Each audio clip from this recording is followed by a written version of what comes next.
Hello everyone. तो आज के इस वीडियो में हम देखने वाले हैं टाइप्स ऑफ मैट्रिसेस के बारे में। हमने लास्ट वीडियो में मैट्रिसेस पढ़ा था। मैट्रिसेस क्या होती है, मैट्रिसेस को डिफ़ाइन कैसे करते हैं, मैट्रिसेस की कॉम्पैक्ट फॉर्म क्या होती है, और हमने कंपैरेबल मैट्रिसेस और इक्वलिटी ऑफ मैट्रिसेस तक पढ़ लिया है।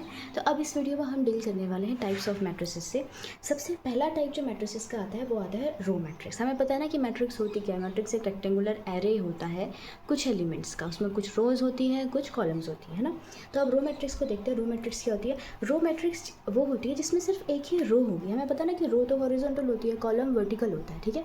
तो जिसमें सिर्फ एक ही रो आएगी कुछ इस तरीके से। जैसे मैंने कहा कि इसमें मेरी ये एलिमेंट है 1 2 3, तो ये किस ऑर्डर की मैट्रिक्स हो गई? एक ही रो है तो 1 क्रॉस 3 की, यानी कि 1/3 की ये जो मैट्रिक्स है इसको हम क्या बोलेंगे? रो मैट्रिक्स बोलेंगे। तो इसी को रो मैट्रिक्स बोला जाता है जहाँ पे सिर्फ एक ही रो होती है। अब कॉलम मैट्रिक्स क्या होती है? कॉलम मैट्रिक्स जहाँ पे एक ही कॉलम हो, जैसे एक रो थी वैसे ही अब एक ही कॉलम है ना। तो अब कितनी रो है? 1 2 3, 3 रोज हैं और कॉलम है कि तो 3/1 की मैट्रिक्स हो गई। जब एक ही कॉलम लिखा गया है तो उसको हम बोलेंगे कॉलम मैट्रिक्स, ठीक है। इसके बाद हम आते हैं स्क्वायर मैट्रिक्स में। स्क्वायर मैट्रिक्स वो होती है जिसमें नंबर ऑफ़ रोज़ और नंबर ऑफ़ कॉलम्स इक्वल होते हैं, ठीक है। मतलब हम ऐसा कह सकते हैं ना कि अगर मेरे पास कोई मैट्रिक्स है जहाँ पे नंबर, तो अगर नंबर ऑफ़ रोज़ और नंबर ऑफ़ कॉलम्स इक्वल हैं तो क्या मैं इसको एन ऑर्डर्ड कह सकती हूँ? एन ऑर्डर्ड कहा जा सकता है ना इस स्क्वायर मैट्रिक्स को फिर, ठीक है। तो जैसे मैंने कहा कि मेरा जो है रोज़ भी एन है और कॉलम्स भी एन है, तो वो मेरी स्क्वायर मैट्रिक्स कहलाती है। अब स्क्वायर मैट्रिक्स को हम कैसे दिखाएंगे? स्क्वायर मैट्रिक्स में कुछ ऐसा होगा, जैसे मैंने कहा 1 2 3 4 5 6 7 8 9, मेरे पास 3 ही रोज़ भी है और 3 ही कॉलम्स भी है। तो ये जो मैट्रिक्स है ये 3/3 की स्क्वायर मैट्रिक्स कहलाएगी, जिसका ऑर्डर कितना है? 3 है। हम इसको कह सकते हैं कि 3 ऑर्डर की स्क्वायर मैट्रिक्स है, ठीक है, जहाँ पे नंबर ऑफ़ रोज़ और नंबर ऑफ़ कॉलम्स हमेशा क्या होते हैं? इक्वल होते हैं, ठीक है। और इसको रिप्रेजेंट करना हुआ हमें कॉम्पैक्ट फॉर्म में, तो हम ऐसे कर देंगे कि इसका जो इसमें AIJ एलिमेंट्स होंगे और ये होगा 3x3 ऑर्डर का, या हम ऐसे भी दिखा सकते हैं n×n ऑर्डर, तो कुछ भी हो सकता है। अभी मैंने एग्जाम्पल 3x3 का लिया है, ठीक है। तो ये मेरी 3 मैट्रिसेस हुई। इसके बाद हम आते हैं डायगोनल मैट्रिसेस में। पहले समझते हैं डायगोनल मैट्रिक्स होती क्या है। पहली बात तो डायगोनल मैट्रिक्स एक स्क्वायर मैट्रिक्स ही होती है। पहली चीज़ तो हमें ये पता होनी चाहिए कि डायगोनल मैट्रिक्स स्क्वायर मैट्रिक्स ही होती है। तो इसका मतलब यहाँ पे ऑर्डर क्या होगा? ऑर्डर एन ऑर्डर होगा, एम ऑर्डर होगा, मतलब जो भी होगा नंबर ऑफ़ रोज़ और नंबर ऑफ़ कॉलम्स इक्वल होने वाले, क्योंकि स्क्वायर मैट्रिक्स होती है डायगोनल मैट्रिक्स, ठीक है।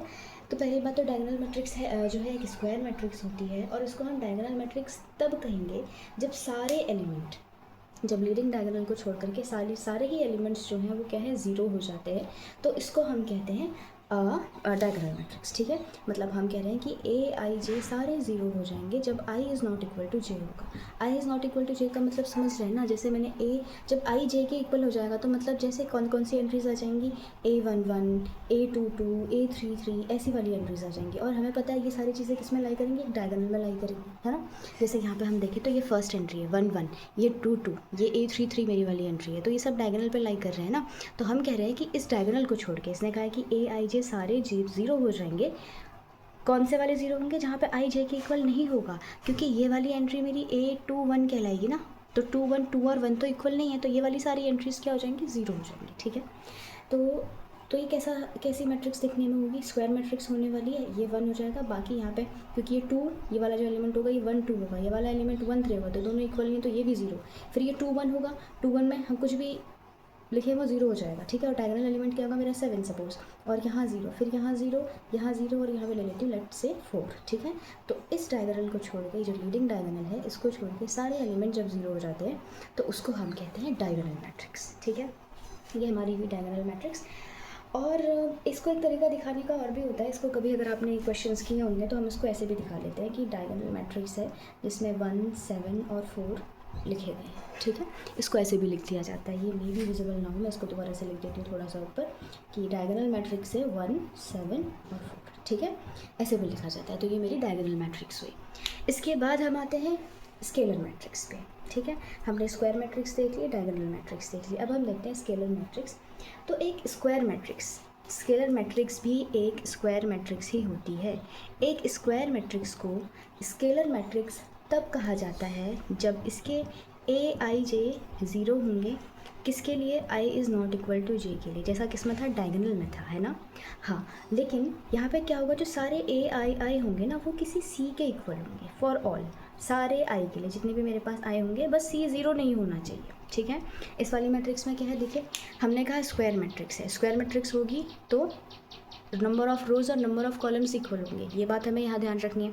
फिर हम कह रहे हैं एक स्क्वायर मैट्रिक्स स्केलर मैट्रिक्स तब होती है जब ए आई जे ज़ीरो होता है, आई नॉट इक्वल टू जे। तो ऐसी कंडीशन कहाँ थी, डायगोनल में थी ना, तो मतलब स्क्वायर मैट्रिक्स भी होगी, डायगोनल मैट्रिक्स भी होगी ये वाली। अब लेकिन दिक्कत क्या है, यहाँ पे हमारे डायगोनल एलिमेंट्स क्या थे, डायगोनल एलिमेंट्स की जगह पे हमने कहा था कि ये ज़ीरो नहीं होंगे, बाकी सारे एलिमेंट्स ज़ीरो हो जाएंगे डायगोनल में।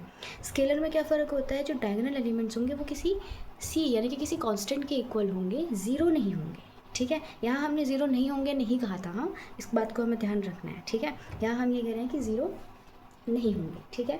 तो ये वाली मैट्रिक्स किस तरीके की दिखेगी फिर हमारी, कुछ हमने कहा ज़ीरो, बाकी तो ज़ीरो नहीं होंगे तो फिर कोई नंबर होगा। सपोज़ हमने कहा, अब एक बात और है कि सारे के सारे एलिमेंट उस सी के बराबर होंगे, तो अगर ये 5 है तो ये डायगोनल पे आने वाले सारे ही एलिमेंट्स जो है वो क्या होंगे, 5 ही होंगे, ठीक है। तो इसे हम बोलते हैं स्केलर मैट्रिक्स, ठीक। अब जो है हम ऐसा भी कह सकते हैं कि ऐसी डायगोनल मैट्रिक्स जिसमें डायगोनल एलिमेंट्स सारे इक्वल हो जाते हैं उसको हम स्केलर मैट्रिक्स कह देते हैं, ऐसा भी कहा जा सकता है, ठीक है। तो हमने row matrix, column matrix, square matrix, diagonal और स्केलर मैट्रिक्स को समझ लिया है। अब हम आते हैं आइडेंटिटी मैट्रिक्स पे। आइडेंटिटी मैट्रिक्स भी एक स्क्वायर मैट्रिक्स ही होती है, एक स्क्वायर ये बात ध्यान रखनी है हमें। आइडेंटिटी मैट्रिक्स को यूनिट मैट्रिक्स भी कहा जाता है।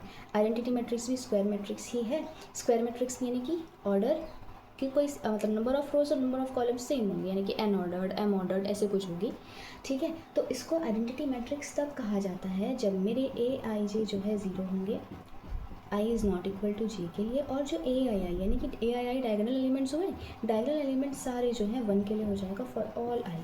तो हम इसको कहेंगे कि this is an identity matrix, मतलब ये भी 1, ये भी 1, ये भी 1। इसके अलावा जो भी हम मैट्रिसेस जो भी हम एलिमेंट्स ले रहे होंगे वो सारे के सारे क्या होंगे, ज़ीरो, इस प्रॉपर्टी की वजह से। तो हमें इतनी मैट्रिसेस अच्छे से आनी चाहिए, बेसिकली हमें स्क्वायर मैट्रिक्स अच्छे से आनी चाहिए, है ना, क्योंकि रो मैट्रिक्स और कॉलम मैट्रिक्स में तो ऐसा कुछ है नहीं समझने के लिए, बस एक रो है एक कॉलम है।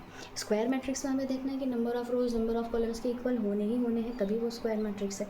डायगोनल में आए तो हमने कहा कि वो स्क्वायर मैट्रिक्स ही है, बस जब I is not equal to जे है तो वो सारे एलिमेंट ज़ीरो हो जाएंगे, ठीक है। हमने ये वाली कंडीशन नहीं देखी, यहाँ सिर्फ यही वाली देखी, तो डायगोनल एलिमेंट्स बच जाएंगे हमारे पास, ठीक है। इसके बाद स्केलर मैट्रिक्स की हम बात कर रहे थे, तो स्केलर मैट्रिक्स में हमने कहा कि स्केलर मैट्रिक्स जो है वो स्क्वायर मैट्रिक्स ही होगी, डायगोनल मैट्रिक्स की ये वाली प्रॉपर्टी भी इसमें आती है, बस यहाँ पे जो डायगोनल एलिमेंट्स होते हैं वो सारे के सारे इक्वल होते हैं, तो वो स्केलर मैट्रिक्स बन जाती है, ठीक है। आइडेंटिटी मैट्रिक्स में क्या होता है, सेम स्केलर मैट्रिक्स ही होती है, बस डायगोनल एलिमेंट सारे के सारे 1 के इक्वल, यहाँ किसी कांस्टेंट के इक्वल थे, यहाँ सारे 1 के इक्वल है, ठीक है। तो ये हमारी हुई आइडेंटिटी मैट्रिक्स। तो हमने 6 टाइप्स की मैट्रिसेस को देख लिया है। अब हम आगे कुछ 2-3 टाइप की मैट्रिसेस और बच रही है, उनको भी देखते हैं। अच्छा, इसमें एक बात हम और ऐड कर देते हैं कि ये जो आइडेंटिटी मैट्रिक्स है इसको आई एन से रिप्रेजेंट किया जाता है, ठीक है। मतलब ज़्यादातर हम इसको आई एन से ही दिखाते हैं। और ये 6 मैट्रिसेस हमारी हो गई हैं। डायगोनल मैट्रिक्स में हमें ध्यान रखना है कि डायगोनल एलिमेंट्स को छोड़ करके बाकी सारे एलिमेंट्स 0 होने हैं, यहाँ सारे एलिमेंट्स डायगोनल के इक्वल हो जाने हैं, यहाँ सारे डायगोनल एलिमेंट्स 1 के इक्वल हो जाएंगे। इन तीनों में अच्छे से डिफरेंस करके रखिएगा। तो अब हम आगे के मैट्रिसेस पे चलते हैं। तो अब हम चलते हैं नल मैट्रिसेस की तरफ, ठीक है। नल मैट्रिक्स क्या होती है, नल मैट्रिक्स कुछ नहीं, नल मतलब हमें पता है ज़ीरो, कुछ भी नहीं, ठीक है। तो जब सारे एलिमेंट्स, ये भी एक स्क्वायर मैट्रिक्स ही होगी, ठीक है। स्क्वायर भी हो सकती है, नहीं भी हो सकती नल मैट्रिक्स, ठीक है। स्क्वायर मैट्रिक्स भी हो सकती है, रेक्टेंगुलर भी हो सकती है। अगर कोई मैट्रिक्स स्क्वायर मैट्रिक्स नहीं होगी तो वो रेक्टेंगुलर मैट्रिक्स होगी फिर, ठीक है। तो नल मैट्रिक्स स्क्वायर भी हो सकती है, रेक्टेंगुलर भी, दोनों ही हो सकती हैं। तो मेरे पास ऐसा भी हो सकता है, ठीक है। ये तो मैंने स्क्वायर मैट्रिक्स बना दी 3x3 की, और ये ऐसे भी हो सकती है, ऐसे, ठीक है।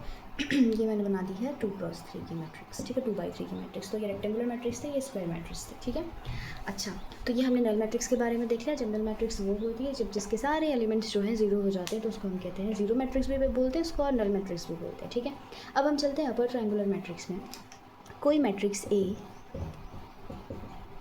कोई मैट्रिक्स नहीं, मुझे कोई स्क्वायर मैट्रिक्स बोलना चाहिए, कोई स्क्वायर मैट्रिक्स मान लेते हैं कि एन ऑर्डर की है जो, उसको हम अपर ट्रायंगुलर मैट्रिक्स तब कहते हैं जब उसके ए आई जे वाला जो ए आई जे एलिमेंट होगा वो 0 होगा। 0 कौन सा वाला होगा, लेकिन for all I greater than J, जहाँ पे आई जे से बड़ा हो जाएगा।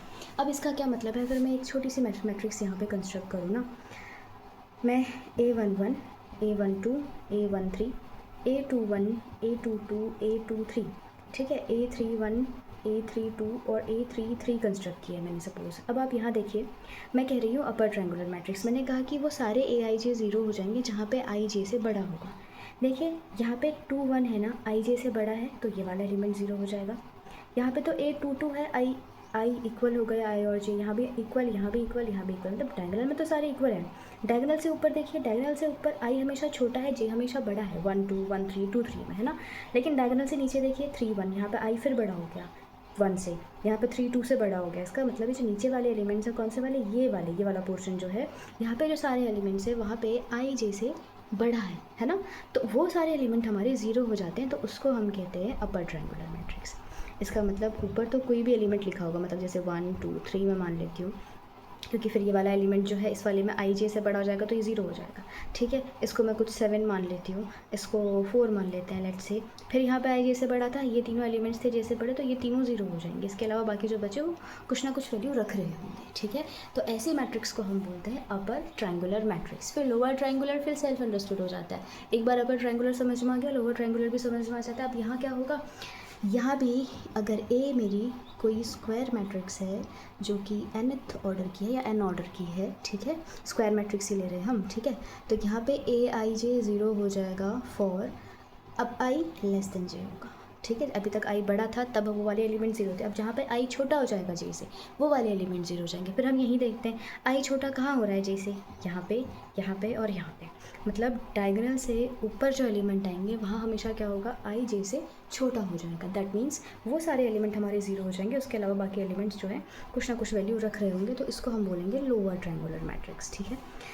तो ये वाला तो रखने वाला है कुछ वैल्यू, ये ज़ीरो आने वाला है, ये भी ज़ीरो आने वाला है, इसकी वैल्यू कुछ होगी, इसकी भी कुछ होगी, इसको फिर ज़ीरो हो जाएगा क्योंकि इससे ऊपर आ रहा है। यहाँ पे I जो है J से छोटा होगा, इसकी वैल्यू भी कुछ मान लेते हैं, इसकी भी कुछ मान लेते हैं, इसका भी कुछ हमने मान लिया, तो ये हमारी हो गई लोअर ट्रायंगुलर मैट्रिक्स, ठीक है। तो इसको हम बोलते हैं लोअर ट्रायंगुलर और अपर ट्रायंगुलर, ठीक। अब इसमें एक चीज़ और आती है, ट्रायंगुलर मैट्रिक्स क्या होती है। ट्रायंगुलर मैट्रिक्स कोई भी मैट्रिक्स जो या तो अपर ट्रायंगुलर है या लोअर ट्रायंगुलर है, इन दोनों में से कोई एक चीज़ अगर हो जाती है तो उसको हम बोल देते हैं कि वो ट्रायंगुलर मैट्रिक्स है, ठीक है। अब ट्रायंगुलर मैट्रिक्स के बाद एक टर्म और आता है strictly triangular. Strictly triangular matrix क्या होती है, ठीक है। स्ट्रिक्टली ट्रायंगुलर मैट्रिक्स होती है जहाँ पे, इसको मैं ऐसे बोलूँगी कि अगर A is equal to AIJ कोई स्क्वायर मैट्रिक्स है, तो इसको हम स्ट्रिक्टली ट्रायंगुलर तब कहेंगे जब इसमें AII जो है ज़ीरो हो जाए। इफ़ का मतलब इफ़ एंड ओनली, तभी और तभी स्ट्रिक्टली ट्रायंगुलर कहलाएगी जब AII ज़ीरो हो जाएंगे। अब AII क्या होता है, सारे के सारे डायगोनल एलिमेंट्स होते हैं, ठीक है। जब सारे डायगोनल एलिमेंट्स जो है ज़ीरो हो जाते हैं तो उसको हम क्या बोलेंगे कि वो स्ट्रिक्टली ट्रायंगुलर मैट्रिक्स है। जैसे कि मैं इस मैट्रिक्स को देखूँ, मैं यहाँ पर सारे डायगोनल एलिमेंट्स को ज़ीरो कर दूँ तो ये क्या हो गई, strictly triangular matrix. Upper triangular तो होगी ही ना, तो मैंने ट्रायंगुलर मैट्रिक्स से इसको क्या बोला, ट्रायंगुलर मैट्रिक्स जो या तो अपर ट्रायंगुलर है या लोअर ट्रायंगुलर हो, ठीक है। फिर स्ट्रिक्टली ट्रायंगुलर जहाँ पे डायगोनल एलिमेंट्स ज़ीरो हो जाते हैं तो उसको हम बोल देते हैं स्ट्रिक्टली ट्रायंगुलर मैट्रिक्स, ठीक है। तो ये हमारे थे टाइप्स ऑफ मैट्रिसेस जो हमें पता होने चाहिए। तो हम टाइप्स ऑफ मैट्रिसेस कंप्लीट कर चुके हैं। अब इसके बाद जो हमें शुरू करना है वो हमें शुरू करना है ऑपरेशन ऑफ मैट्रिसेस। तो ऑपरेशन ऑफ मैट्रिसेस को हम थोड़ा सा एडिशन और सब्ट्रैक्शन को डिस्कस कर लेते हैं इसी वीडियो में, फिर क्योंकि उसमें कुछ बहुत ज़्यादा टफ होता नहीं है तो हम उसको डिस्कस कर लेते हैं। चलिए तो फिर अब हम शुरू करते हैं addition of matrices. Matrices add कब होती है, हमने कंपेरेबल मैट्रिसेस पढ़ी थी ना। हमने कहा था कि कंपेरेबल मैट्रिसेस वो होती हैं जिनका ऑर्डर सेम होता है। तो एडिशन करने के लिए पहले मैट्रिसेस जो है वो कंपैटिबल, कन्फर्मेबल ऐसे होने चाहिए, मतलब उनका ऑर्डर सेम होना चाहिए, ठीक है। तो जब दो, मैं मान लेती हूँ कि मेरे पास दो मैट्रिसेस हैं। एक मैट्रिक्स ये है AIJ जिसका ऑर्डर है n/m, और एक मैट्रिक्स में और मान लेती हूँ, मेरे पास एक मैट्रिक्स और है जिसमें BIJ सारे एलिमेंट्स और उसका भी ऑर्डर n/m है, ठीक है। एडिशन करने के लिए ऑर्डर सेम होना चाहिए, ऐसा नहीं कि आप अलग अलग ऑर्डर्स की मैट्रिसेस को ऐड करने के लिए कोशिश कर रहे हैं। तो एडिशन उन्हीं मैट्रिसेस का होगा जिनका ऑर्डर सेम होगा। सेम ऑर्डर की मैट्रिसेस जब होंगी तो उनको हम ऐड कैसे करते हैं, हम उसको ऐड, अच्छा ये बताइए, जब A n/m ऑर्डर का है और B n/m ऑर्डर का है तो A प्लस भी तो n/m ऑर्डर का आएगा, ठीक है, आएगा ना, ठीक है। तो ये जो होगा ना, इसको मैं फ़िलहाल यहाँ पे सेलेक्ट करती हूँ, जो A प्लस B होगा वो IJth एलिमेंट होगा अगर मैं ए का i jth एलिमेंट और b का i jth एलिमेंट को ऐड करूँगी तो वो a प्लस बी का भी i jth एलिमेंट होगा, और ये जो a प्लस बी लास्ट में फॉर्म होकर के आएगी ना, वो भी n बाई m ऑर्डर की ही होगी। कहने का मतलब एडिशन में हम कुछ नहीं करते हैं, बस जो जिन दो मैट्रिसेस को हम ऐड कर रहे होते हैं उनके करस्पॉन्डिंग एलिमेंट्स को हम आपस में ऐड कर देते हैं, जस्ट दैट, बस इतना ही है एडिशन ऑफ मैट्रिसेस। बस हमें पहले ये देखना है कि दोनों के ऑर्डर्स जो हैं सेम होने चाहिए, ठीक है। और एडिशन में हमने ऐसा कुछ नहीं करना है, ठीक है। जब उनका ऑर्डर डिफरेंट होगा, डिफरेंट ऑर्डर के लिए एडिशन डिफाइंड नहीं होगा। एडिशन करने से पहले हमें चेक करना है कि ऑर्डर सेम है या नहीं है, ठीक है। ऑर्डर सेम है then we can add them, ठीक है। अब जैसे मैं एक एग्जाम्पल लेती हूँ, मैं बहुत छोटा एग्जाम्पल ले रही हूँ क्योंकि छोटे एग्जाम्पल से एक बार हमें समझ में आ जाता है तो काम है। मैं एक बार यहाँ -2 ले लेती हूँ। ये सपोज़ मेरी ए मैट्रिक्स है, ये -2 + 3 नहीं, यहाँ पर मैं ले लेती हूँ 3 और यहाँ 4 और इधर ले लेते हैं 5, ठीक है। अब जब मैं इन दो मैट्रिसेस को ऐड करूँगी तो क्या होगा, करस्पॉन्डिंग एलिमेंट्स को ऐड करने की मैंने बात की है। मैंने कहा कि अगर मैं ए बी का i jth एलिमेंट, मतलब मैं ये ए बी बनेगी ना, ये a प्लस बी बनेगा, अगर ये a है ये b है तो ये प्लस बी बनेगा। तो मैंने कहा a प्लस बी का i jth एलिमेंट, मतलब अगर मैं कह रही हूँ a प्लस बी का फर्स्ट एलिमेंट यानी कि फर्स्ट रो और फर्स्ट कॉलम का एलिमेंट, तो वो यहाँ आएगा। तो फर्स्ट रो और फर्स्ट कॉलम का एलिमेंट कैसे मिलेगा हमें, इसकी फर्स्ट रो और फर्स्ट कॉलम का एलिमेंट प्लस इसकी फर्स्ट रो और फर्स्ट कॉलम का एलिमेंट, ऐसे करके मिलेगा, ठीक है। तो बस फिर इसकी फर्स्ट रो एलिमेंट ये है और इसका ये है, एडिशन करना है तो ये लिखेंगे सेकंड रो सेकंड कॉलम का element, second row second column का एलिमेंट ऐड हो जाएगा, बीच में एडिशन का साइन है। फिर ये 4 + 4, ठीक है, -2 + 5, ठीक है। तो ये जो मैट्रिक्स बन जाएगी 2 - 2 तो 0 हो जाएगा, ये हो जाएगा 6, ये हो जाएगा 8, ये हो जाएगा 3, ठीक है। ऐसे हम जो है मैट्रिसेस को ऐड करते हैं। तो एडिशन ऑफ मैट्रिसेस जो है बिल्कुल भी टफ नहीं है, बहुत ईजी है। सिंपली हमें करस्पॉन्डिंग एलिमेंट्स को ऐड कर देना है और कुछ भी नहीं करना है। अब हम बात कर लेते हैं मैट्रिसेस की प्रॉपर्टीज़ पे। प्रॉपर्टीज़ हमें हमेशा पता होनी चाहिए जब हमें क्वेश्चन सॉल्व करने होते हैं। मैं प्रॉपर्टीज़ का प्रूफ नहीं करवा रही हूँ, अगर आप चाहेंगे कि प्रूफ भी करवाए जाने चाहिए तो करा देंगे, प्लीज़ डू कमेंट, लेकिन प्रूफ नहीं करवा रही हूँ मैं। हमें प्रॉपर्टीज़ पता होनी चाहिए क्योंकि प्रूफ भी उनके बहुत ज़्यादा मुश्किल नहीं है, वो इजीली हो जाते हैं। बट हम प्रॉपर्टीज़ पे चलते हैं पहले, ठीक है। तो प्रॉपर्टीज़ क्या क्या होती है, प्रॉपर्टीज़ हमें पता होनी चाहिए। प्रॉपर्टीज़ हमें बहुत सारे क्वेश्चंस को सॉल्व करने में हेल्प करती है, स्पेशली MCQ टाइप के क्वेश्चंस सॉल्व करने में हमें हेल्प करती है। हमारे एग्जाम में असर्शन रीज़न आता है, वहाँ हमें हेल्प हो जाती है। तो प्रॉपर्टीज़ तो हमें वैसे भी पता होनी चाहिए, ठीक है। पहली प्रॉपर्टी जो मैट्रिक्स एडिशन की होती है ना, कम्यूटेटिविटी होती है। कम्यूटेटिविटी तो हम बचपन से पढ़ते हुए आ रहे हैं ना, हम 6th-7th क्लास में पढ़ रहे हैं कम्यूटेटिविटी कि कम्यूटेटिविटी क्या होती है। हम चाहे a प्लस बी करें, मैट्रिक्स दिस प्लस दिस करें या दिस प्लस दिस करें, आंसर तो हमेशा सेम ही आना है ना, अलग थोड़ी ना आ जाएगा। तो a प्लस बी जो है b प्लस a के बराबर आता है, ठीक है। ये होती है कम्यूटेटिविटी, मतलब मैट्रिक्स एडिशन कम्यूटेटिव होता है। दूसरी प्रॉपर्टी जो होती है मैट्रिक्स एडिशन की वो होती है एसोसिएटिविटी।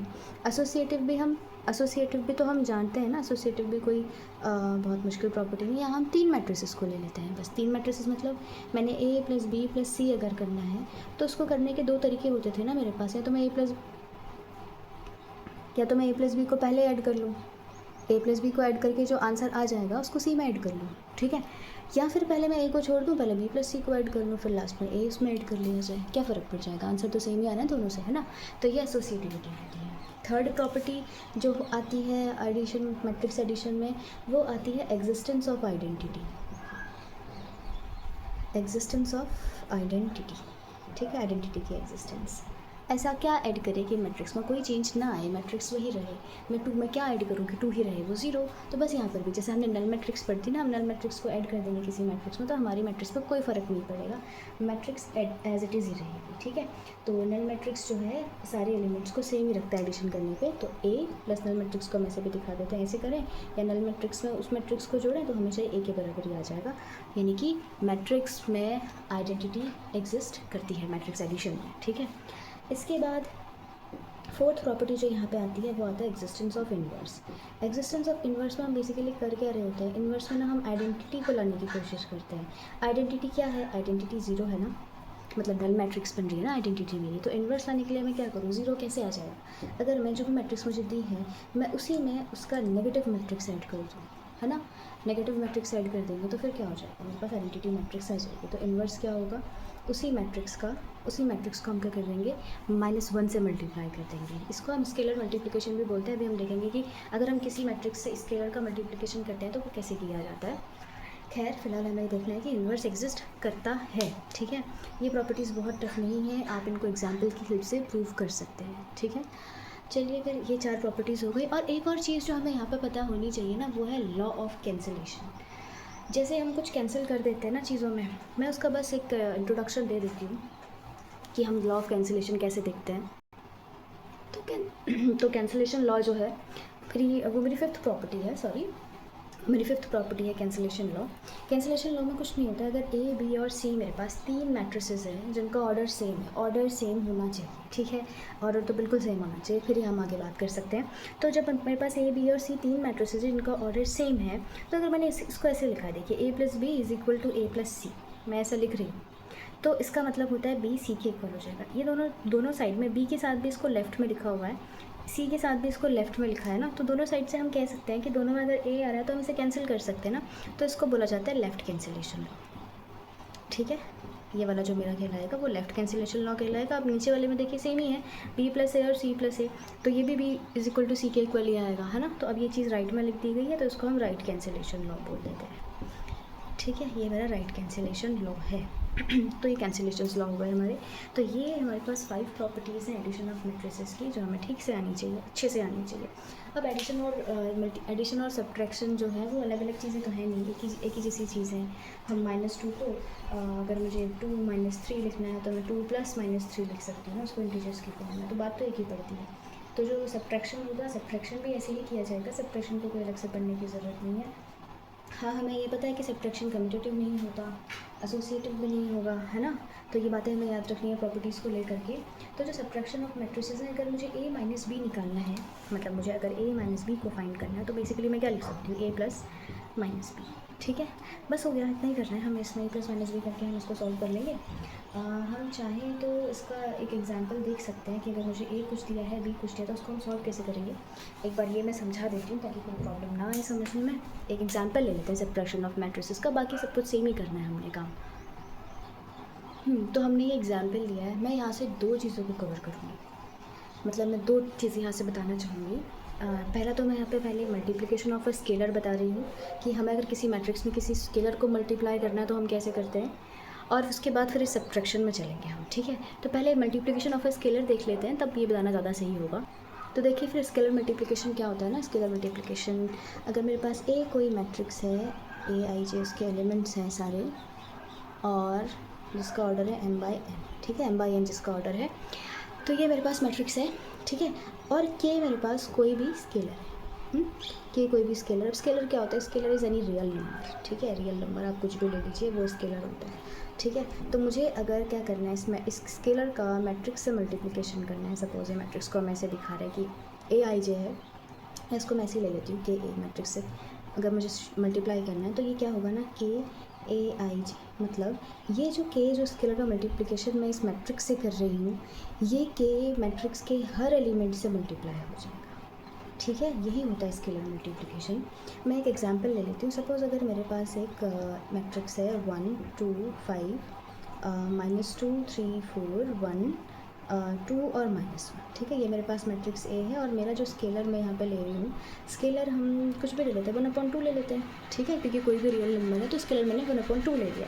तो जो मेरा Ka आएगा ना, जो मैट्रिक्स का मल्टीप्लिकेशन करेंगे हम किसी स्केलर से, वो क्या करेंगे, हम 1/2 जो है इस मैट्रिक्स से मल्टीप्लाई करेंगे। 1 2 5 -2 3 4, ये 3 है, 1 2 और -1, तो 1/2 जब मल्टीप्लाई होगा तो क्या आ जाएगा, 1/2 हर एक एलिमेंट से मल्टीप्लाई होगा, इसी को स्केलर मल्टीप्लिकेशन कहते हैं, यही हमने यहाँ पे लिखा है, ठीक है। तो 1/2 1 से मल्टीप्लाई होगा तो इट विल गेट 1/2, ठीक है। और उसके बाद 1/2 इससे मल्टीप्लाई होगा तो 2/2 यानी कि 1, ये वाला बन जाएगा 5/2, अगला वाला -2/2 क्या आ जाएगा, -1, 3/2 क्या आ जाएगा, 3/2 ही रहेगा, 4/2 2 आ जाएगा, ये बन जाएगा 1/2, 2/2 इज अगेन 1, दैट इज़ -1/2, ठीक है। तो ऐसे करते हैं हम। ओहो, मेरे ख्याल से ये दिख नहीं रहा है ना, ये 2 रोज़ तो मेरे ख्याल से विजिबल है, नीचे वाला विजिबल नहीं है। मैं इसके यहाँ एलिमेंट्स लिख देती हूँ, प्लीज़ यहाँ से देख लीजिएगा। ये तीसरा एलिमेंट था 5, ये जो है 5/2 है, ये 4/2 आएगा, 4 × 1/2 यानी कि 4/2, ये 2 हो गया, और ये हो जाएगा -1/2, ठीक है, -1/2। एक एलिमेंट और है यहाँ पे, -1/2, ठीक है। ये सारे हमें यहाँ पे लिखने हैं, ठीक। तो इस तरीके से हम स्केलर का मल्टीप्लिकेशन करते हैं। अब मैं इस सब्ट्रैक्शन वाले क्वेश्चन पे आ जाती हूँ। यहाँ पे हमने सेम काम करना है। मैंने कहा ना, अगर a माइनस बी जो होगा उसको हम a प्लस माइनस बी लिख देते हैं, ऐसे सॉल्व कर देते हैं। हम नॉर्मली भी कर सकते हैं वैसे, बस क्योंकि स्केलर मल्टीप्लिकेशन बताना था तो हम ऐसे लेके चले गए इसको। तो -3 2 और 1 है, 1 -4 और 7 है, प्लस माइनस ऑफ बी क्या हो जाएगा। अब जब मुझे माइनस ऑफ बी करना है, मतलब कहने का मतलब क्या हुआ, मैं बी से -1 का मल्टीप्लिकेशन कर रही हूँ ना, तो माइनस हर एक एलिमेंट से मल्टीप्लाई हो जाएगा, इसलिए मैंने पहले ये बताया, ठीक है। तो बी से -1 मल्टीप्लाई होगा तो ये -3 हो जाएगा, ये -5 हो जाएगा, माइनस ये +2 हो जाएगा, ये कितना हो जाएगा +1, ये -4 और ये माइनस +2। बस अब इसको ऐड कर लीजिए जैसे हमने एडिशन किया था, ठीक है। तो ये है सब्ट्रैक्शन ऑफ मैट्रिसेस। तो अभी हमने इस वीडियो में देख लिया है कि टाइप्स ऑफ मैट्रिसेस कौन कौन सी हैं। उसके बाद हमने एडिशन ऑफ मैट्रिसेस देख लिया, properties of addition of matrices देख ली हैं, ठीक है। फिर हमने स्केलर मल्टीप्लिकेशन देख लिया है और इसके बाद सब्ट्रैक्शन भी देख लिया है, ठीक है। तो this is all about today's video. तो अब हम आने वाली वीडियोस में मल्टीप्लिकेशन ऑफ मैट्रिसेस वगैरह डील करेंगे, ठीक है। और कोई क्वेरीज़ रहती हैं तो प्लीज़ कमेंट कीजिए ताकि हम उसको कर ले सकें नेक्स्ट वीडियो में, ठीक है। तो इतना मेंटेन कीजिए please. Okay, thanks for watching.